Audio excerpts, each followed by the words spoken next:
आपल्याला आवडणारी प्रत्येक गोष्ट आपल्याला करता आली पाहिजे. तसंच ही पाटवडीची भाजी आज मी पहिल्यांदा बनवली, कारण मला पाटवडीची भाजी प्रचंड आवडते. तर हिरवा मसाला बनवला. अद्रक, लसूण, हिरवी मिरची, कोथिंबीर दळून घेतलं, तेलात टाकलं कढईमध्ये. त्याच्यानंतर मीठ टाकलं आणि पाणी टाकून पाण्याला उकळी येऊ दिली.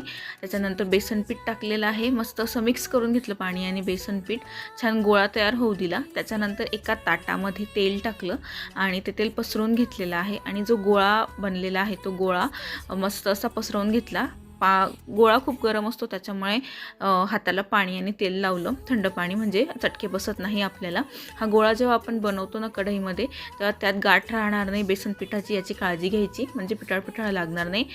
छान पोळीसारखं भाकरीसारखं थापून झाल्यानंतर ना याच्या वड्या पाडून घ्यायच्या. बघा मस्त अशी वडी या ठिकाणी पडलेली आहे. त्याच्यानंतर लाल मसाला केलेला आहे, खानदेशी मसाला, रस्सा केला त्याचा आणि त्याच्या पाटवड्या सोडलेल्या आहेत. मस्त भाजी तयार झाली.